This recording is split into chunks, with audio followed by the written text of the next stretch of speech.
ज्ञान नाही विद्या नाही ते घेण्याची गुणी नाही, बुद्धी असून चालत नाही तयास मानव म्हणावे का.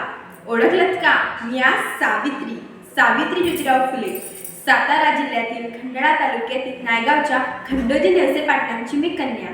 अवघ्या 9व्या वर्षी ज्योतिराव फुले नावाच्या माणसाशी माझं लग्न झालं आणि हळूहळू मला कळायला लागलं की ज्या माणसाशी माझं लग्न झालंय ना, तो एक साधारण माणूस नाही, तर या जगाला ऊर्जा देणारे एक क्रांती सूर्यच आहे.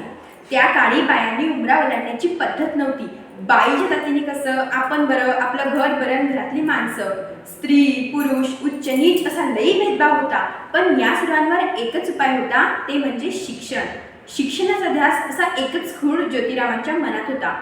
एकदा ज्योतिराव शिक्षणाचा प्रसार करत असताना फरान नावाच्या ब्रिटिश मॅडम त्यांना म्हणाल्या, मिस्टर फुले, तुम्हाला शिक्षणाचा प्रसार करायचा आहे ना, so educated women first, because if woman educated full haves be educated. पण तुम्ही माणसं वुमनला घराच्या बाहेरच पडू देत नाही. So bad mister Phule. झालं ते आले माझ्याकडे पाटी पेन्सिल घेऊन आणि मला म्हणाले, सावित्री, आजपासून मॅथ तुला शिकवला. झाला सुरू झाला माझा अभ्यास. काना मात्रा वेलांटी आकार उकार बेकबे बेदुनीचार बेसिकचा हाच ध्यास. मी लिहायला शिकले, वाचायला शिकले आणि काव्य सुद्धा रचू लागले. आणि अशातच 1 जानेवारी, होय शनिवारी 1 जानेवारी 1848ला पुण्यातील भिडेवाड्यात आम्ही पहिली शाळा सुरू केली आणि मी पहिली शिक्षिका आणि मुख्याध्यापिका सुद्धा. शेळीसारखं जगलात तर काम तमाम होईल, पण जर वाघासारखं जगलात तर नाव होईल. पण समाजाचं मात्र धर्म बुडाला कोठेकुळी सुरू होते. अहो, एखाद्या सर्वसामान्य माणसानं शिक्षण घेतल्यास कोणता धर्म बुडतो? इतका तक्रार असू शकतो का हा धर्म?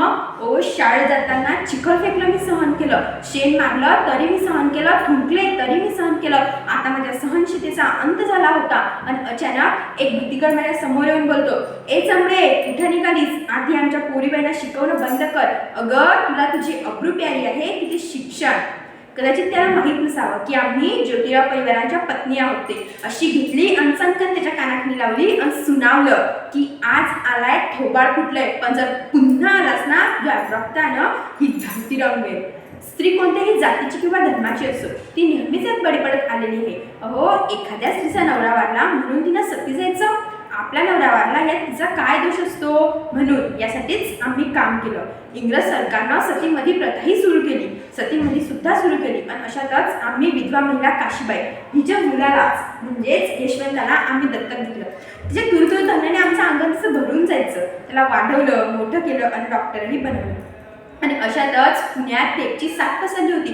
काखेत जागेवर लोक धडाधडा मरू लागले होते.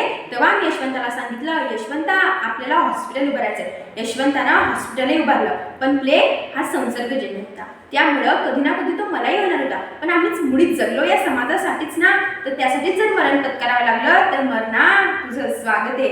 ओ, सावित्रीची सावित्रीबाई झाली, सावित्रीबाईची मी सावित्री माई झाले. आणि बघता बघता आमच्या 18 शाळा झाल्या. सती प्रथा, केशव फुले या सर्वांवर आम्ही मात केली.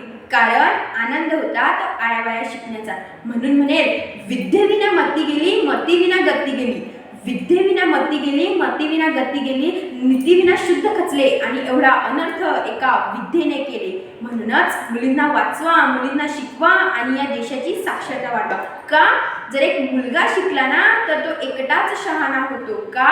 जर एक मुलगा शिकला ना तर तो एकटाच शहाणा होतो. पण जर एक मुलगी शिकली ना तर ती संपूर्ण घराण्याला शहाणी करते. म्हणूनच मुलींना वाचवा, मुलींना शिकवा आणि या देशाची साक्षरता वाढवा. धन्यवाद.